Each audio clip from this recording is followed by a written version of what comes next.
All right. Hello, everyone. Thank you all so much for joining us. This is Left Bank Books welcomes Hong Kong, Kuala Lumpur-based, raised, London-based debut author Nicola Dinan, who will discuss the book that Elliot Page says is smart, hilarious, and deeply moving. And that book is Bellies. They will be in conversation with author of the groundbreaking Paul Takes the Form of a Mortal Girl, Andrea Lawlor. Left Bank Books is St. Louis's oldest independent bookstore. We would like to thank all of our supporters, the supporters of Nicola and Andrea, and everyone for their outpouring of love for our bookstore.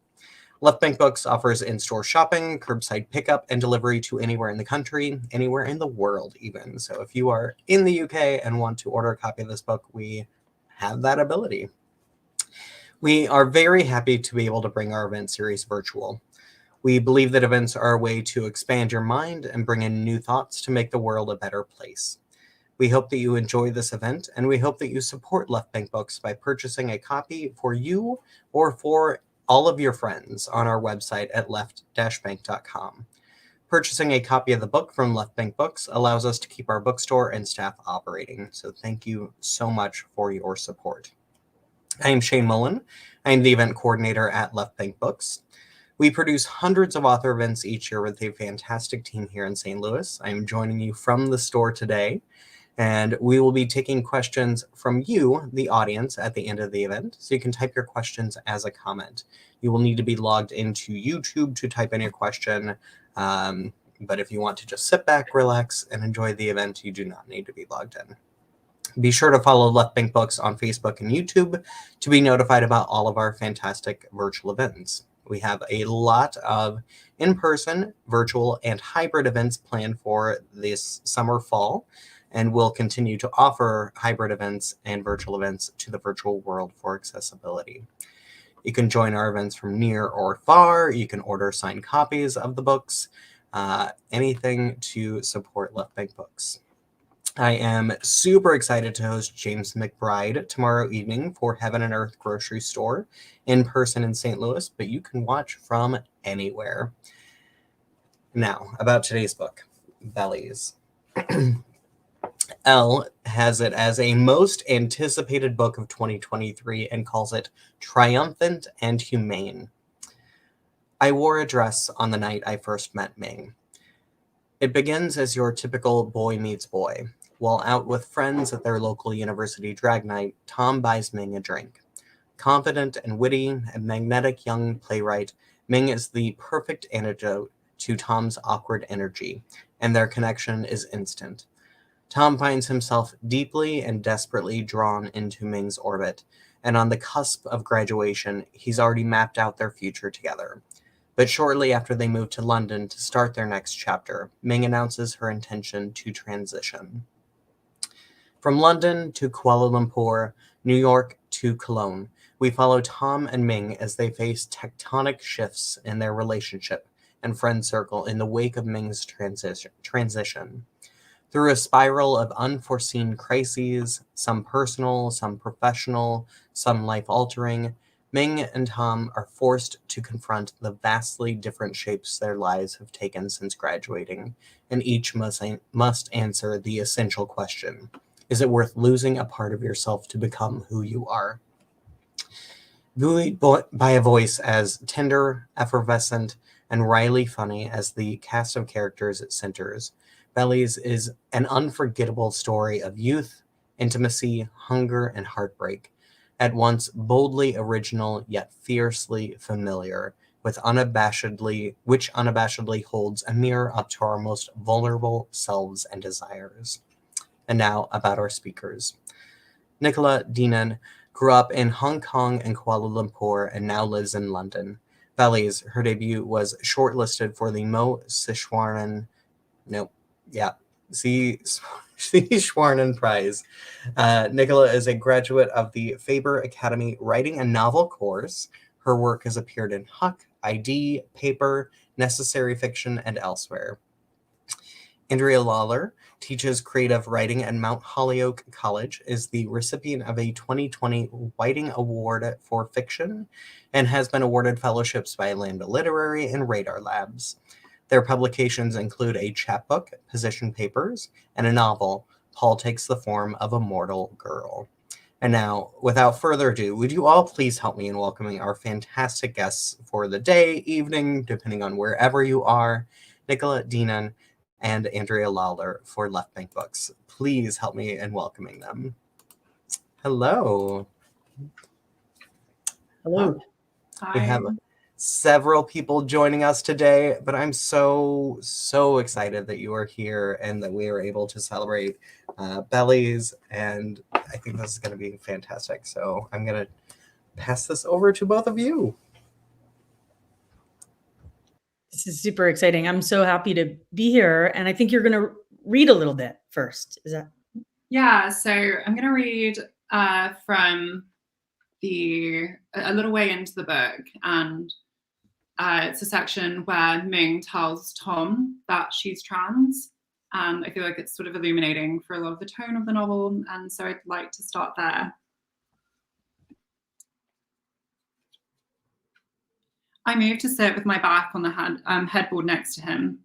I peeled one of his hands away from his knees and held it. It was as cold as ever. I still didn't know what to do, but I no longer felt like my touch was corrosive. I waited for him to speak. I feel like I've been drawing an outline of myself using negative space, he said, rubbing my knuckle with his thumb. Like, maybe I can be a boy if I don't have thick facial hair, or as much leg hair, or if I dress a certain way, but the list keeps growing. It's an endless list of conditions. Ming flashed me a weak smile. I puffed a stream of air through my nose, my body too in shock to laugh. He squeezed my hand. I think I realized that even if I did everything on the list, life would only be tolerable. Ming looked out the bedroom window. Tolerable whipped me in two. It delivered the truth of my shortcomings, the limits of what I could do to close any gap I thought was between us. He continued. But if I imagine it all having been born a woman, then the conditions vanish. Like, if I can put all the scary stuff aside, I can think in terms of can rather than can't. I don't know where that leaves us, or where me being this way has left us. Do you want to stay together? The question sat in my mouth. Are you going to transition? I asked. Ming looked in front of him. A small gap opened between his lips. That word kind of wins me, he said. His thumbs poked one another again. I think so. I booked a consultation with his private clinic. It's in a couple of weeks. I got all these blood tests and stuff done for it. More secrets, but drips in the flood. He looked at me, crestfallen. My heart had always been supple against his face. I brought his head to my chest and stroked his hair. My fingers sailed across the black strands. The reminder of its length pained me. Does anyone else know? I asked. No, he said, just the clinics. I felt a little better, a little bit more on the inside.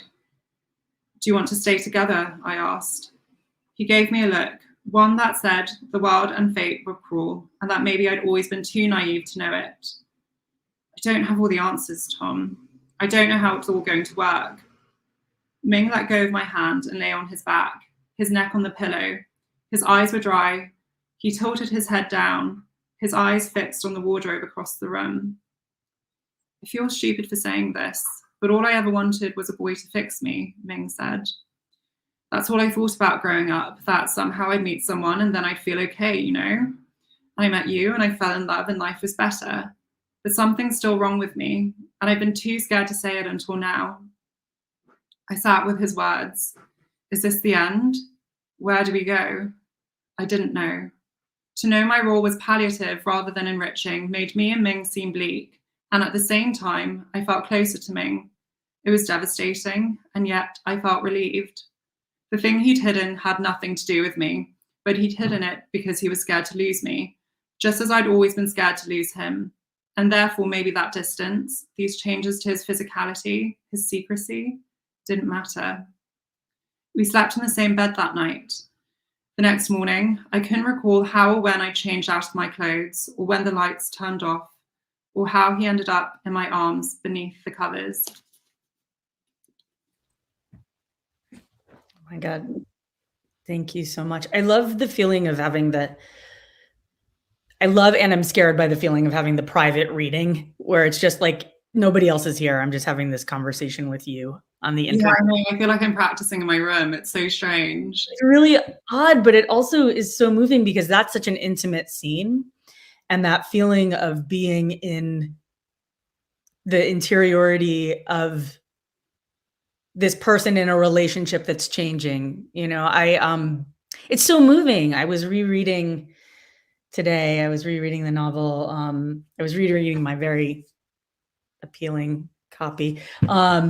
And I was struck again today when I was rereading and just now listening to you, by the richness of both Tom and Ming's perspectives. And it feels very much to me, the book sort of toggles between them and we learn about what's happening in their relationship and to both of them from the other sometimes. And I wonder if you could talk a little bit about how it was to write into both of those points of view and whether one was more difficult than the other. And, I think like there's this sort of like obvious sort of like, oh, this character might seem to be more aligned with your perspective, but that doesn't necessarily mean that might be harder to write. And I wonder if you could just talk about that. Yeah, so I guess I'd start off by saying, that I don't think the work, I don't think Bellies would have worked from anything but both perspectives. I think it was necessary to have Tom, who was on the outside of this experience of Ming's transitioning. And the reason why I had a dual perspective was because I didn't want this to be a book just about transitioning. I wanted to take this very specific experience that a lot of people look at and think, wow, that is so beyond the realm of what I could comprehend for myself, and turn it into something a little bit more universal by placing it in the prism of a relationship. So suddenly, rather than it being this very specific experience you can't relate to, it's actually just about your partner changing and what it means to grow apart from people at a very critical time in your life. As for, who is harder to write, I think, Ming feels, because this is a novel about a trans person, it almost feels more obvious that to just write it all from Ming's perspective. And I definitely found that Ming's chapters were easier for me to write. And I think that's also in, the nature of those chapters, and that they're told from present tense. Ming is quite cutting. It's very immediate. It's very sort of emotionally driven.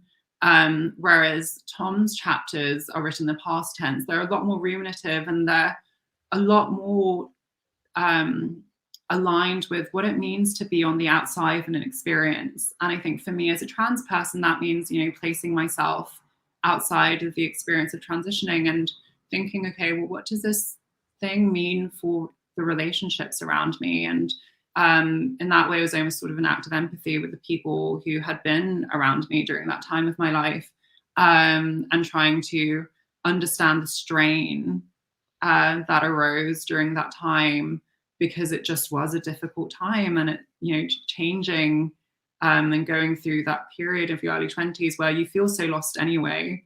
And, I think particularly as queer people who I've always observed have almost a delayed sense of adolescence, because there's more restrictions and how you present and understand yourself, in early childhood. And that sort of comes later. And then, in Bellies, that sort of collides with that very confusing period of your life where you're trying to understand your career and what you want to be. And it felt very necessary to look at it from a more holistic perspective. And, not really examine what does it mean to be trans, but, what does it mean to be queer? What does it mean to be a young person? What does it mean to really find your place in the world?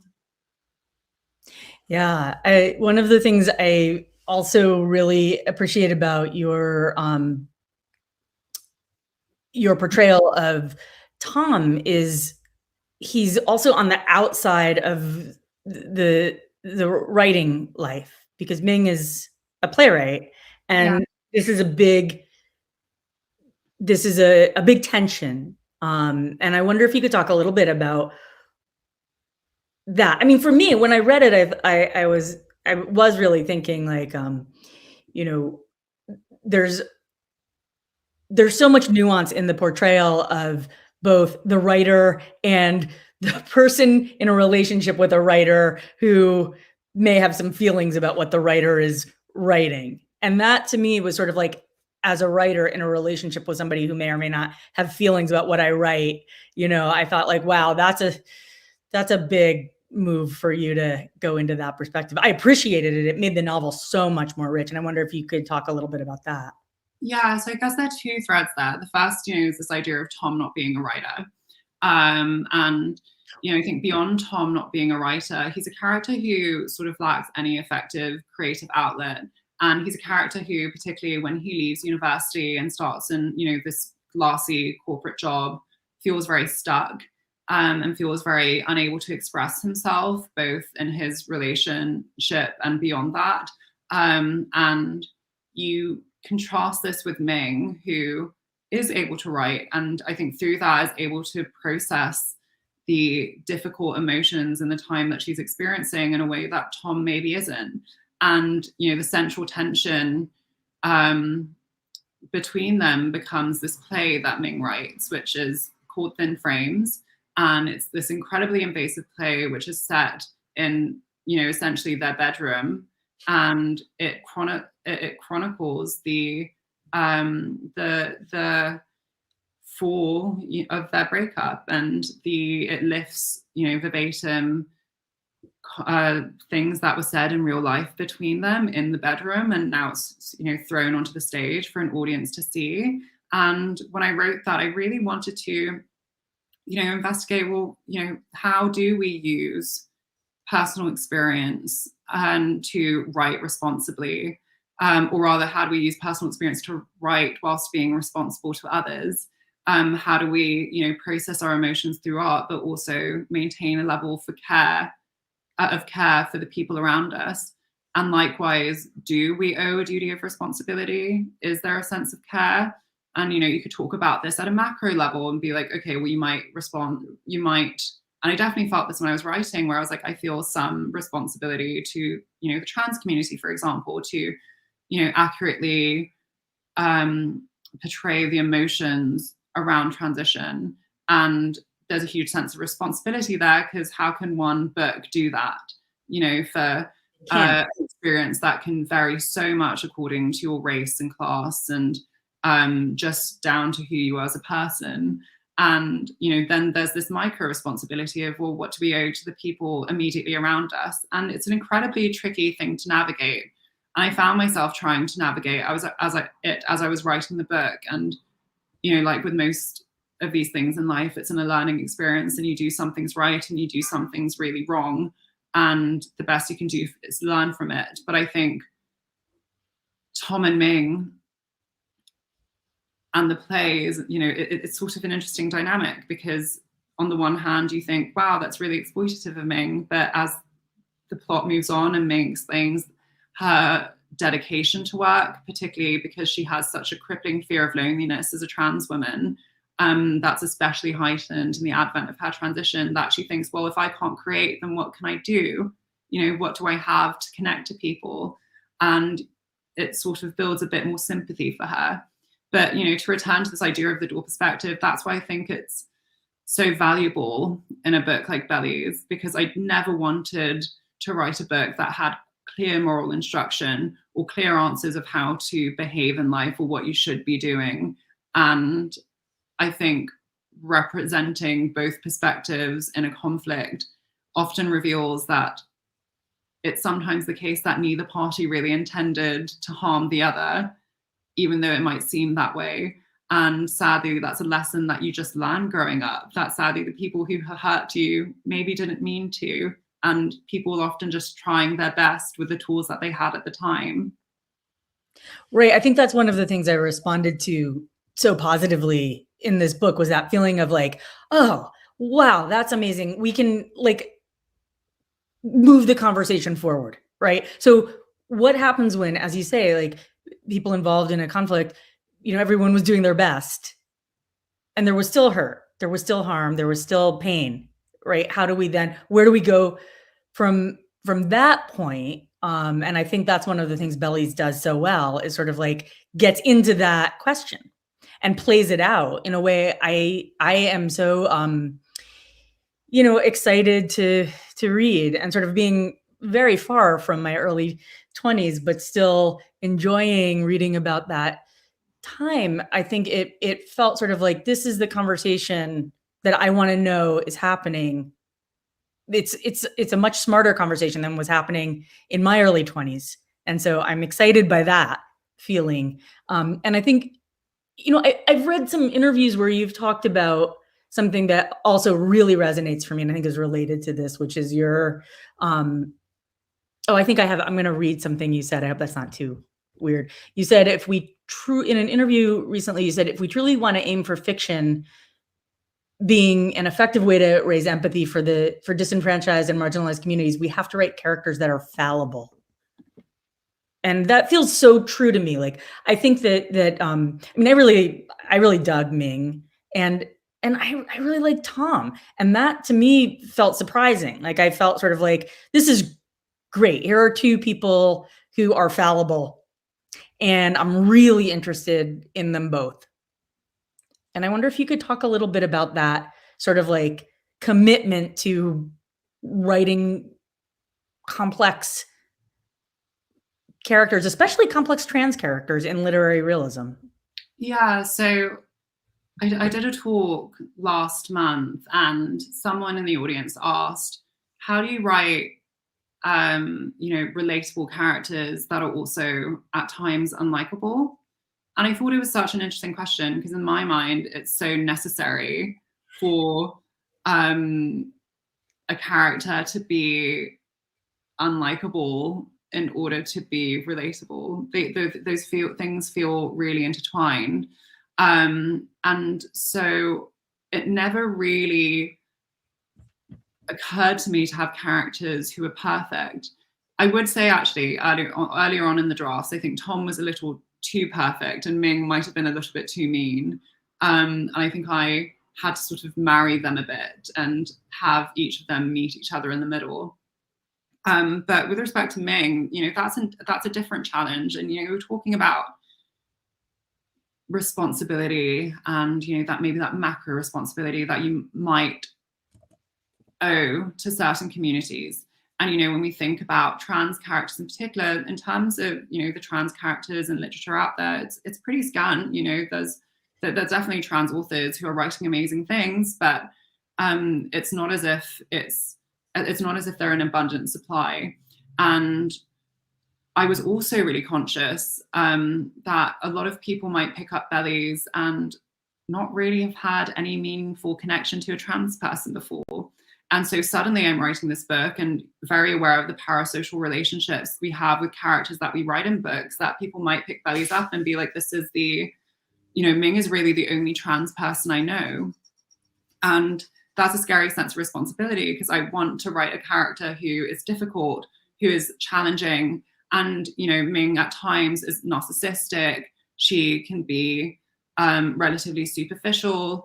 And those things in particular are insults that I feel like are disproportionately and unfairly often lobbied against, you know, against trans women. And writing a character that embodied those characteristics sometimes was a scary thing.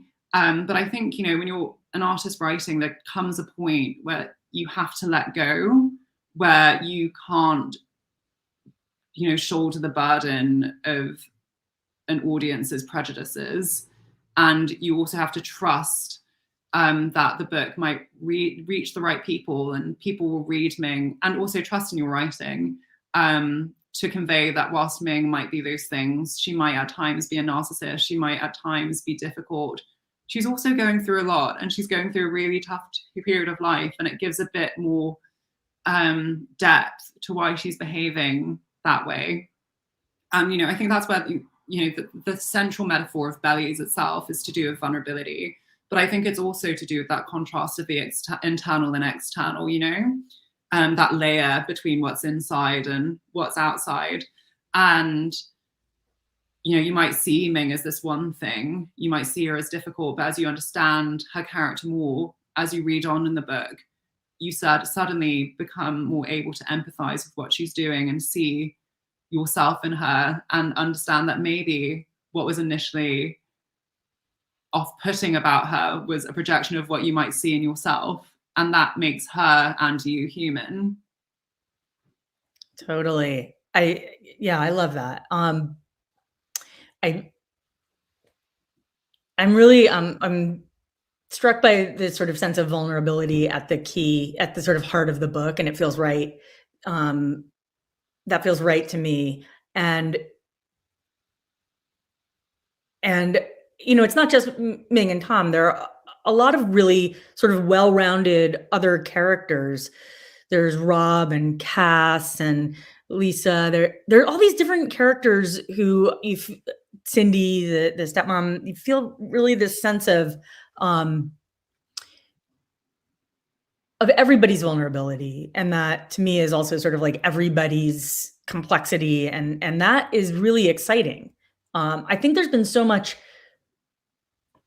I think, sort of thrilling trans and queer sort of moves into speculative fiction and science fiction and magic realism, or sort of fabulous fiction. But there's not, you know, as you're saying, it's sort of like there's a feeling of sparseness to sort of contemporary trans literary realist writing about right now. And that sort of feeling of like, that's very vulnerable too, to sort of say like, this is a report from right now. This is how we live now, and sort of opening, you know, the door to people witnessing that.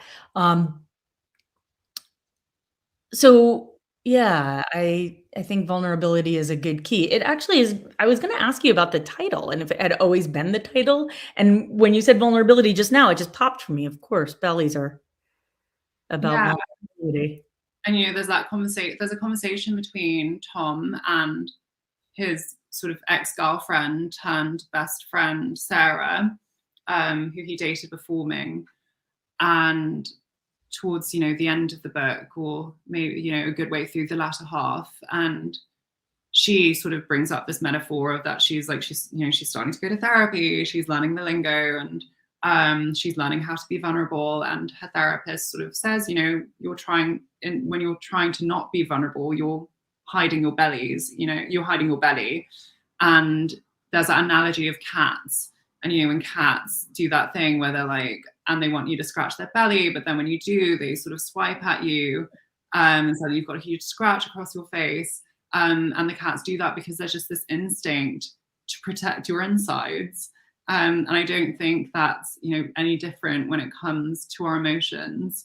But, you know, the sad irony is that in order to, you know, connect with other people, that's just something you have to do. And, you know, Tom at one point refers to himself as having been like disemboweled by this relationship with Ming. And there's this huge process for him of, okay, well, I've been really vulnerable with this person. I've really, really tried and it didn't work out. And how do I learn to do that again?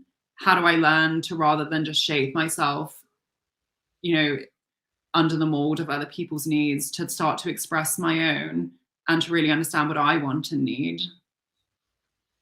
Yeah. Yeah. That's so, that's beautifully said. I know pretty soon we're going to be opening up to questions, but we've got a little more time. And I wanted to ask if you would talk a little bit about adapting the novel for a TV series. That's happening, right? That's so not entirely sure yet. I think there's still a few things that need to fall into place, but you know, I've been writing the scripts for it, which is so interesting. You go from something like, you know, when you're writing a novel, you're so in control about every aspect of the world. And if you're a control freak like me, you know, you want to know what color the lamps are in the room, and you want to know what's on the shelf. and you want to write the very minute facial expressions and characters that, you know, when you're writing a script, you just have to let go of, because, you know, it's about writing a script that's compelling to read as a script, and the rules are slightly different than with prose. Even though, you know, it's all about conveying a certain emotional truth, you're building in room for interpretation by a whole cast of people who help to bring the project into fruition beyond you. Whereas when it's, you know, when you're writing a novel, it's just you, your agent, your editor, and you bring the novel out into the world. And you sort of have a say in every aspect of it. There are things you can say no to or push back on. And there's definitely been a relinquishing of control when it comes to the adaptation of Bellies, which I think has been good for me. I think it's nice to, you know, kind of accept that you can hand over bits of your work and trust other people with it. I guess it's another lesson in vulnerability. They're everywhere if you look hard enough. They're everywhere. Yeah. I mean, I'm really excited because I think this would be a fun, I mean, I think it's more than fun, like really profound, but also fun series. You know, I would love to spend more time. I would love to spend so many hours with these characters. And I think also, you know, I just found myself feeling like the eyes of the internet. And I was like, I should say profound. And of course, it will be profound if this is a show, and that's amazing and it's important. And but also, I think for me, there's so much, I had so much pleasure reading this book that I think, and the pleasure was not only in identification and seeing trans lives on the page, but the pleasure was in your prose and your storytelling. And so I think I just keep wanting to always come back to that, because I think that's part of the complexity. You're writing maybe another novel too? Yeah, I am. So, you know, You're amazing. Yeah, thank you. I started writing a second book probably before I even found an agent for Bellies. So, you know, I started writing it, I think, because I was like, what happens if this book doesn't work? And I just needed to remind myself that creativity is a well, and you can just, you know, wait for it to rain and just get a bit more water and refill the well. And I started writing it, and have been doing it much slower than I did Bellies, but I have something complete, and it follows, you know, what I consider to be the next stage of life. You know, we leave Bellies when the characters are in their maybe sort of just entering their mid-20s, and we start Disappoint Me, and the title of the second novel is called Disappoint Me, when, you know, when the characters are 30 and they're really starting to question, okay, well, rather than facing the questions in Bellies, which is who am I and who do I want to be, the questions that the characters in Disappoint Me are facing are more to do with how do I want to live my life. And it follows, in particular, a trans woman called Max, who is in a new relationship with a new man, and is really, you know, struggling with the level of comfort and alienation that she feels from having assimilated into heteronormativity. And it's told in tandem with another relationship 10 years prior with Max's present day partner called Vincent. And it follows Vincent in his gap year and you know, travels with him through that as he meets a trans woman who's around his age, and follows their very brief fling. And there's a dialogue between these two relationships 10 years apart, investigating what it means to change, to have that sense of personal history in relationships, what it means to have done wrong and to want to do better. I love that. And that actually feels urgent and necessary, like explorations of trans life in sort of like midlife. Not that 30 is midlife, oh my God. But, you know, like more stages of life. Can we have those stories? Yeah. Really... I mean, I guess there's like a mundane quality to what, you know, to that stuff. And maybe, you know, with Bellies too, I think there's an element of Bellies which is maybe quite glitzy, because it's set across so many different countries. And you're at this exciting period of life for the characters, but a lot of the scenes are like very intimate. They're set in bedrooms, they're set in kitchens, living rooms, and in a lot of ways it feels quite slow and domestic, but at the same time sort of brimming with these emotions in these like very tight spaces. And but at the same time it's important and exciting for me to write about the mundane, because that's what I observe in life, and I like to write what I observe. I love that. You said glitzy, and that also actually was another window onto Bellies for me, because there is something very, and it's not just like Tom's modeling. You just have a sense. I think Jeremy Atherton Lynn wrote in that review in The Guardian, like all the characters are obviously really hot. There is that sense of hotness. And I was thinking about that. I read that review and I was thinking, like, why did he say that? It's not just description. It's like you have a vibe of hotness. And I realized that part of it is the prose feels very, tight, and like there's this really delicious banter. It's witty in the way, like these bright young things. They are bright, like actually funny. There's some line I couldn't stop thinking about it. It's like somebody walks into a room and says, "This smells like a library." Oh yeah, fairly early on. Cackled over that, but there's so many great lines in it, and I thought, like, oh, this is part of that too. That sort of like energy of that early 20s, that urbane kind of like international. That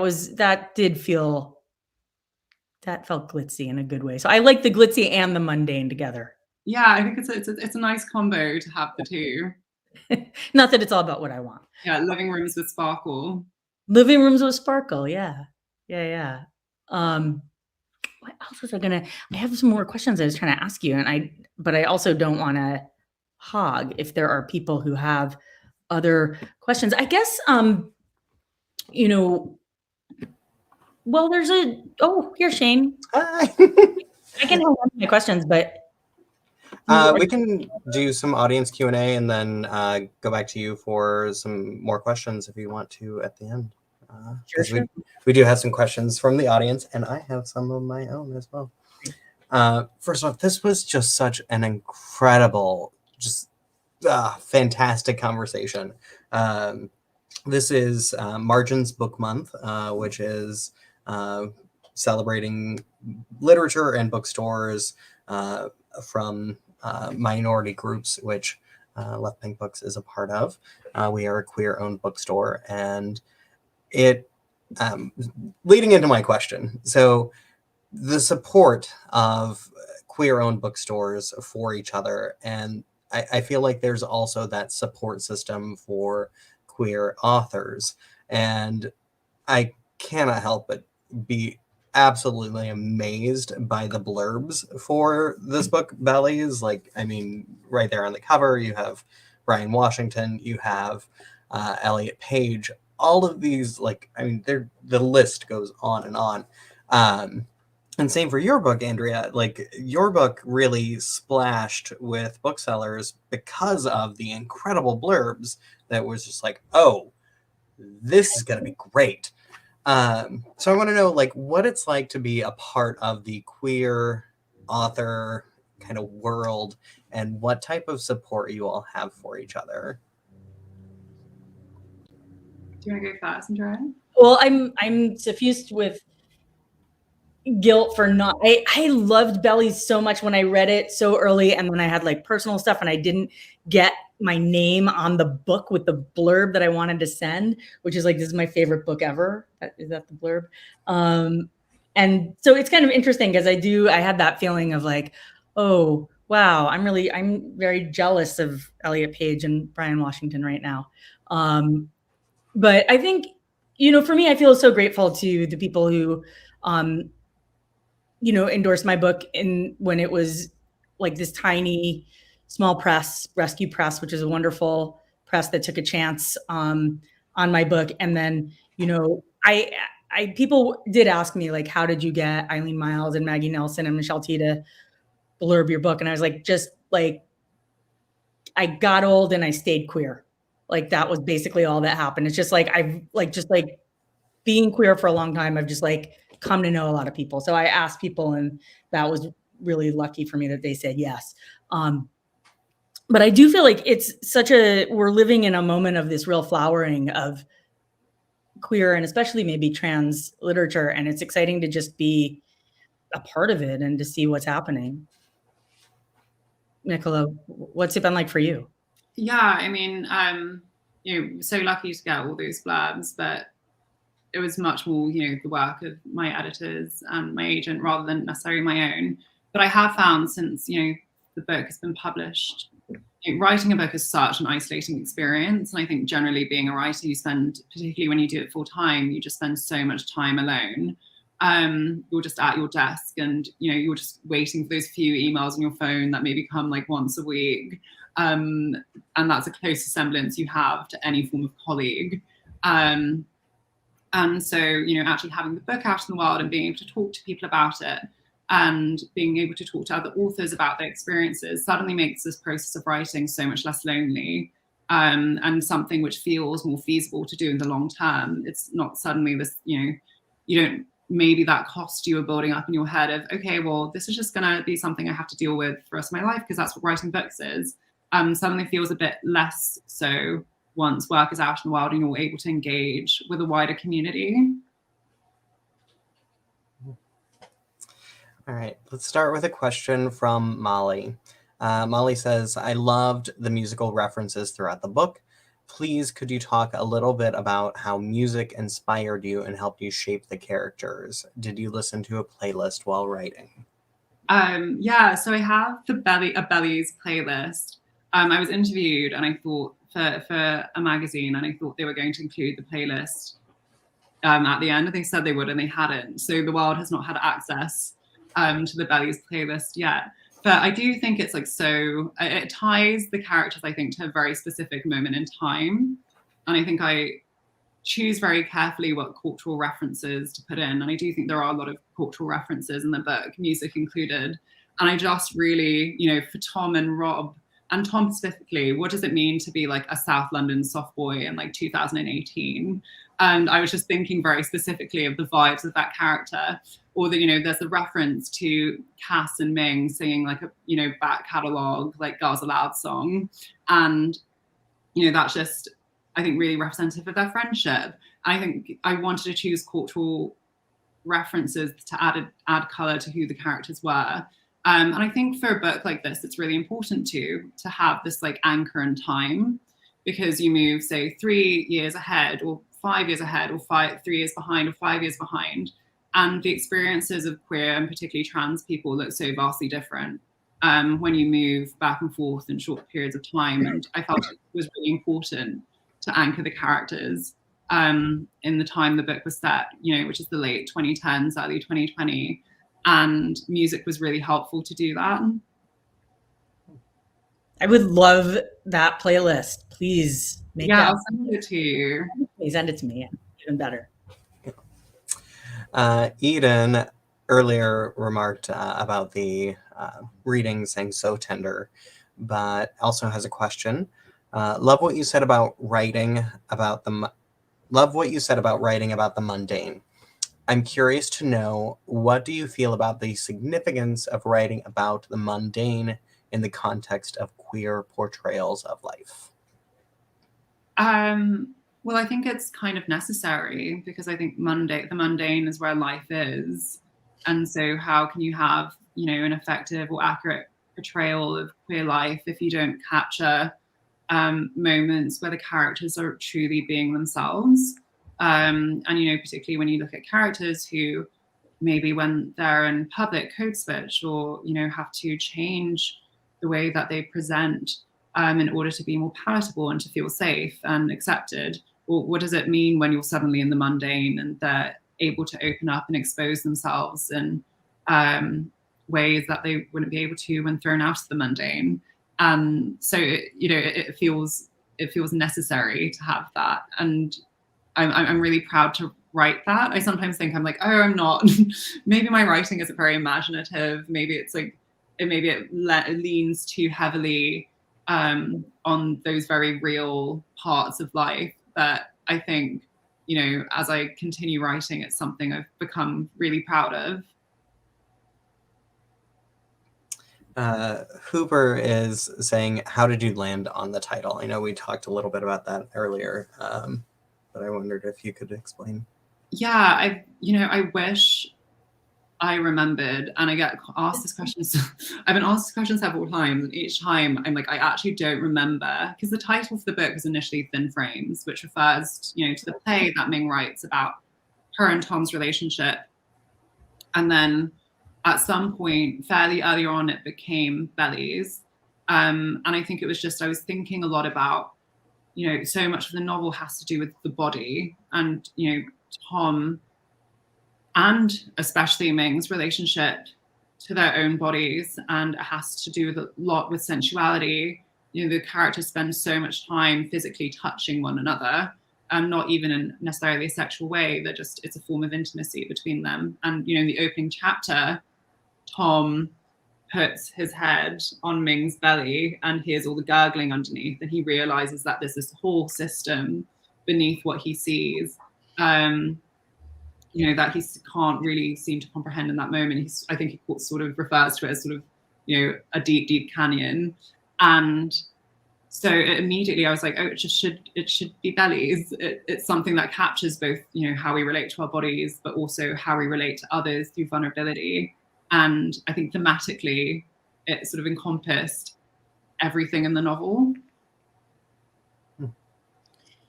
You know, can I actually jump in? Because there was a question I didn't really get to talk about, but it's related to all of these things, because you were talking about physicality and touch. And we didn't really talk about this, but I love the way you write about sex. And it feels like really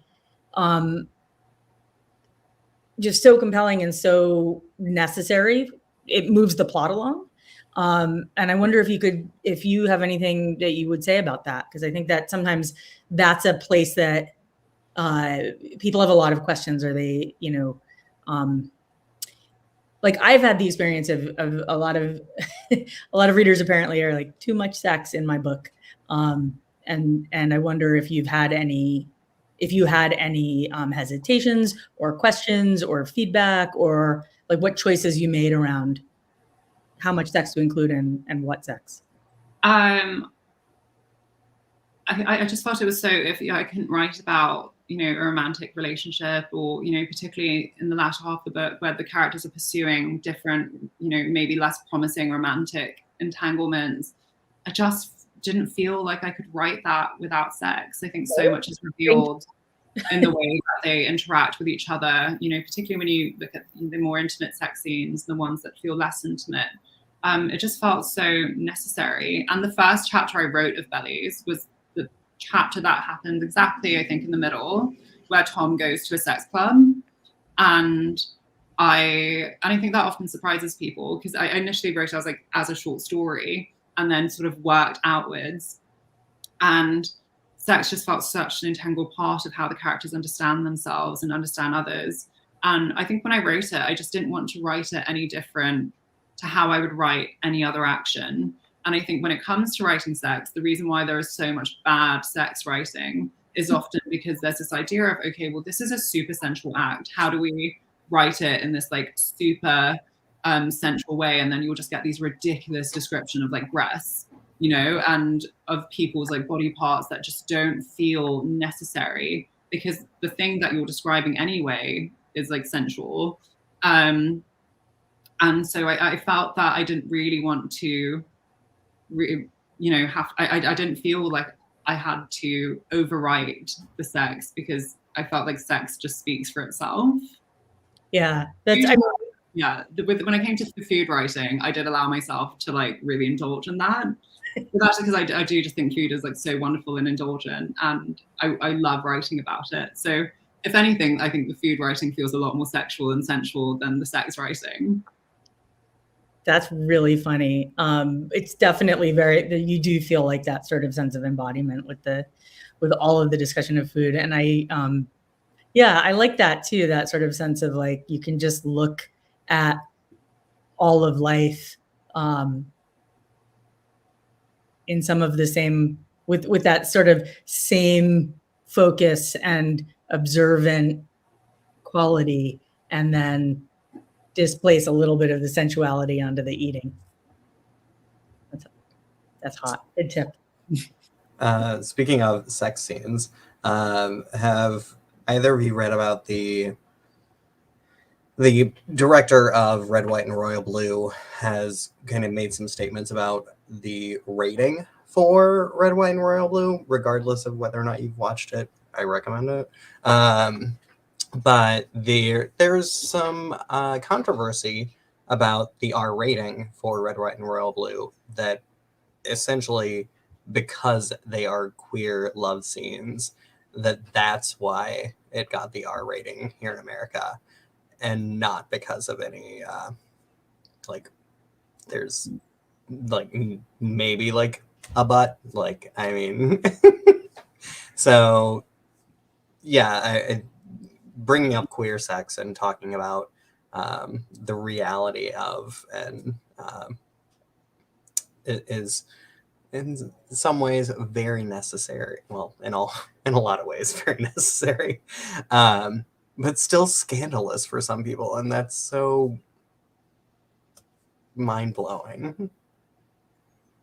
Yeah, sometimes I think also within like queer and trans communities, there can be a sort of resistance to reading about, or some people don't want to read more explicit sexual material. And that's coming from a really different place. And I guess as somebody, who sort of like appreciates that focus and that sort of like attentiveness on all parts of life, and and as somebody who does sort of see sex as like something I want people to investigate in fiction, it was exciting to me to see like I think in many ways, like there's one particular scene that happens, I won't say where it happens in the book, that there's a sex scene that's probably the most heartbreaking sex scene I've ever read. I think I know the one. Yeah. And it really resonated for me. And it sort of felt like, wow, this is something that's really painful and that I don't think I've ever seen represented in this way. And when I was thinking about, I think with that scene in particular that comes towards the end of the book, and I think writing about sex is another way to write about desire. And I was thinking a lot about, okay, well, desire just isn't about what we desire, but what we desire others to be. And when we desire something, and there's a disjunction between that and the people we desire, what do we do to sort of force them into what we want them to be in our mind? And what happens when the elastic breaks and it all crumbles, and you realize the amount of force you're applying, and just how hopeless that is, to try make people into something that they're not. And I think because Bellies explores changes to people's bodies, limits to other people's sexuality, the characters really have to confront that, and particularly through sex. Exactly. Yeah. And that's like, that gets back to what we were talking about at the very beginning of the conversation, but that exploration of the limits. Yeah. Really, that is something that we all experience.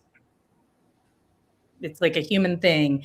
And I love that we're, getting this story that's just a very specifically trans story that allows anybody who's reading it to get into that feeling of that sort of like, this is just a hard thing about being a person.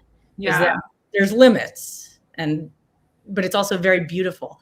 Yeah. I don't know. I experienced such a range of emotions reading this. So thank you for that. No, thank you. We have a couple more minutes. If there are more audience questions, be sure to type them up so we can get to those. I'm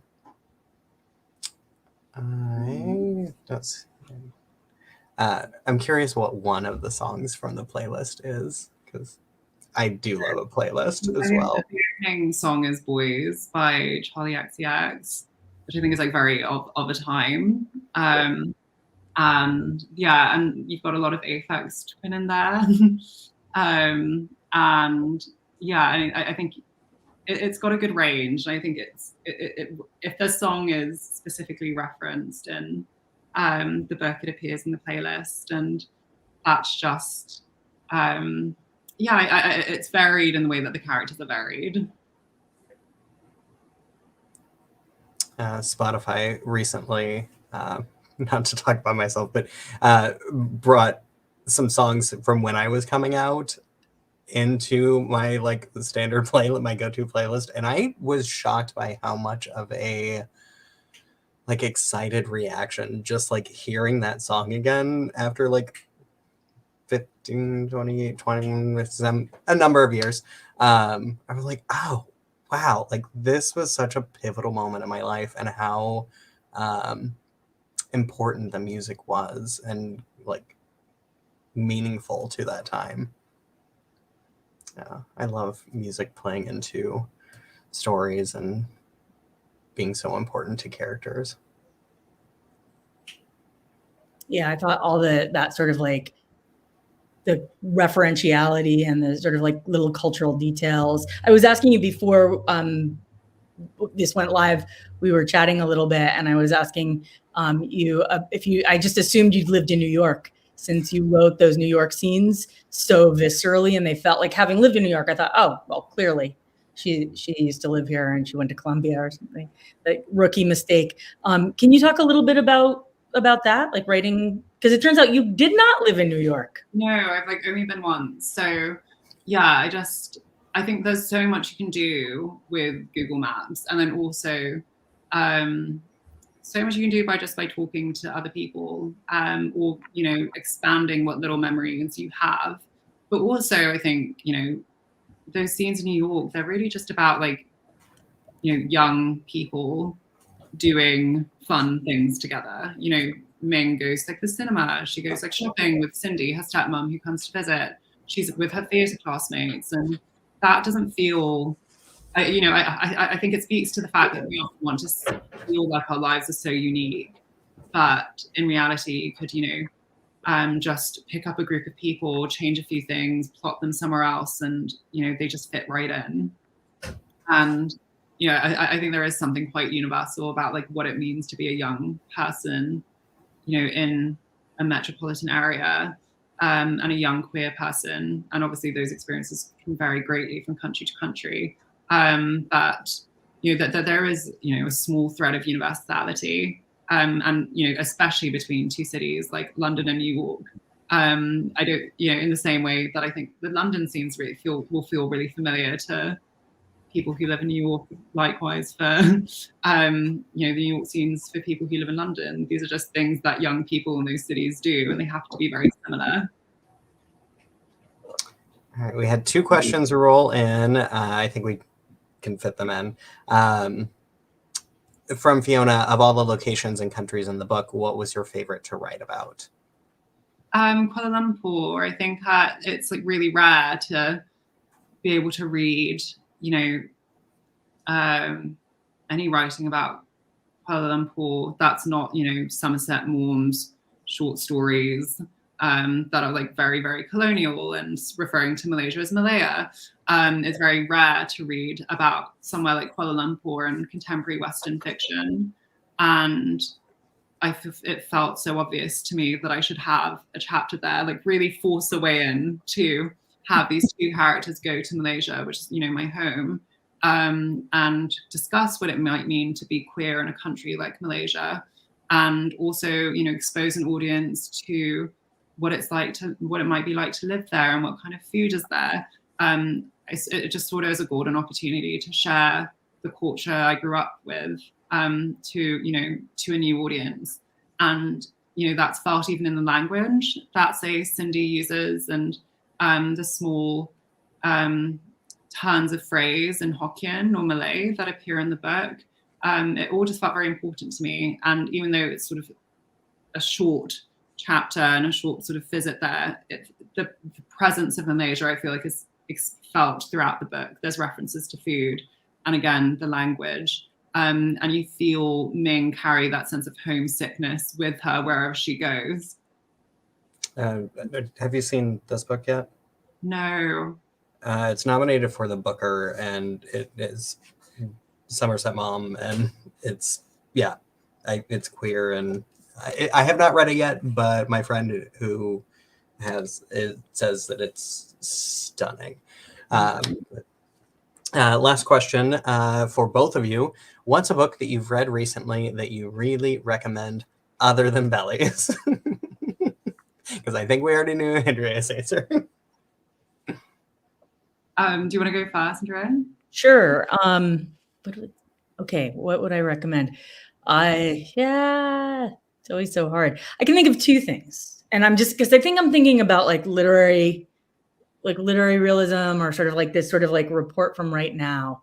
And Casey Plett's recent collection, the Dream of a Woman, is that what it's called?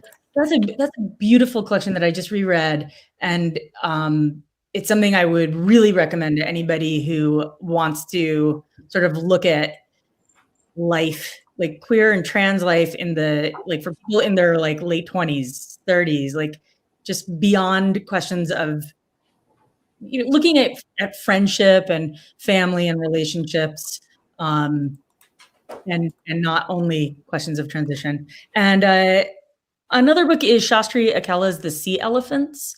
I'm not sure if that's out in the UK, but that's just come out here, and that's a fantastic novel about a young queer person growing up in India in the 80s and 90s, and it has a really interesting take on the relationship between gender and sexuality. And it's just a beautifully written book. I have a list on my phone because I get asked, you know, what are you reading at the moment? And so I always keep a list of things I'm reading, so I'm prepared for this question. I read Mrs. S by Kay Patrick. So good. Yeah, it's so good. It's like so. Oh, I think your blurb is on the back, isn't it? Yeah. I thought it was just such a thrill. I was like blushing when I was reading it. I just thought it was just such. The prose is like so sparse, but like clear and direct. And it's a really exciting novel about early 20s teacher who goes to teach at a boarding school. Or rather is an assistant in a boarding school and has an affair with the headmaster's wife. And it is such a thrill. It's incredible writing. And I'm sharing links as well for anyone. It's like friends with your book. Sorry? That book feels like it's friends with your book.